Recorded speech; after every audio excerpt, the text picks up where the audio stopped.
You're standing on this tee box. What do you see? Obviously, it's a dogleg right par 5. So what kind of ball flight we're trying to hit here? So for me, I generally hit it pretty long, longer than average at least, and I'm pretty decent at working the ball both ways. But since this hole you kind of got a lot of room to miss, I would probably aim down the right center of the fairway, kind of towards that bunker, and just kind of let it peel to the left. That way, and also I have room if I miss it right. So, okay. So we've got probably about 285 yards. 280. Okay.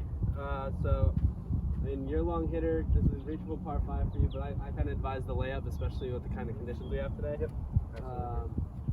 So, what kind of distance do we want to leave ourselves here? If we've got 285 into the green, what's kind of your comfortable wedge shot? So my comfortable wedge shot is somewhere between 80 to 100 yards. 80 to 100. So okay. for this shot being 285 out, I'd hit my 185 club, which is my 6 iron. Okay. And if it rolls out, it's going to give me somewhere under between 80 and 100. If it stops, it's going to be right at 100. So okay. Kind of my comfortable range. Okay, yeah, definitely. If we're laying up, we don't want to get too close. Like, the hard thing we know if we can get there is getting too close. If we're going to lay up, and so we want to make sure we lay ourselves back far enough to hit that full comfortable wedge shot. So I like that club selection. So what kind of target are we going to go on here? It's pretty straight away. Yeah, so it looks like the flag's pretty centered in the green. There's a bunker on the left. There's more open on the right. So I'll probably go for that cart sign in the right middle of the fairway. That'd be kind of the perfect target. With a little bit of a draw. Okay, let's see it. Walk me through this one here. We got a par 5 ahead of us. You're obviously a pretty long hitter, so in this one you can't really get 2 and 2 either. So there's really no point in you to hit driver. So I see you've got the 2 iron in play. Yes, sir. I like that. Probably a smart decision.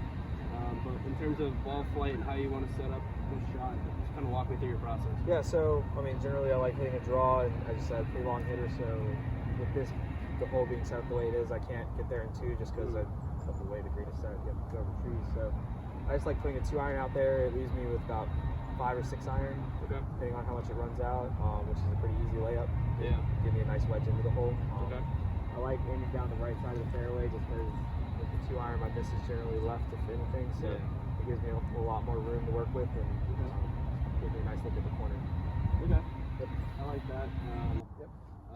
But what do you like to do here? It looks like you've got, what is that, 58? Yep, got 58 in my hand. Probably this would be kind of something I would choose between 58 and 54 for, but since it's such a short shot, I feel comfortable with the 58. Okay. With this one, I'm really just trying to get the ball running.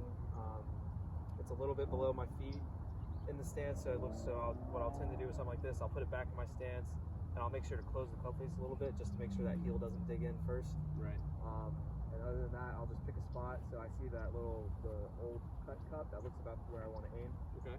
And then I'll probably just, for a shot like this, I'll probably just aim to land it about halfway there, and then get it to just run the rest of the way.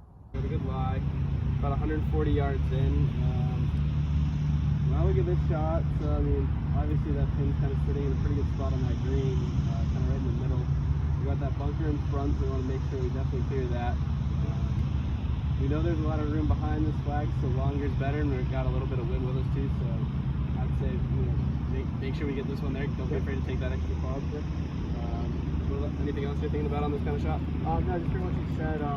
Generally with these shorter clubs, for me, I'll tend to go more at the flag, especially if it's a little thing like this. 140 yards is usually my pitching wedge, but since we're slightly into the wind, I'm just going to go with the 9, just to make sure I get over that bunker and I'm on the green. Then I look at the putt, kind of see which way it's breaking. So here I can tell it's moving slightly to the right, so I got to aim kind of left, and I pick a target by the hole. So I see this little ball mark just to the left of it. Okay. And then I'm going to pick a spot between that and the ball. And then I'll pick a spot probably foot in front of the ball, and then that's what I'll aim at. And then I'll just focus on getting the speed, take a couple practice grips, and then try and roll the ball over that intermediate target that I picked. So one thing I like doing, so I generally like to start behind the ball and visualize that ball rolling, but I tend to start a little bit closer to the hole because the ball's going to be traveling its fastest right here, right? So this part, not that it doesn't matter, but it's going to have less of an influence. So when that ball's slowing down the final 5 or so feet of the putt, that's where I really want to look. Okay. And then, so I'll start, I'll look from back here, get the general slope, but I'll walk up and I'll look that 5 feet around the hole and see, okay, what's this ball going to do as it's losing speed, when it's going to break the most.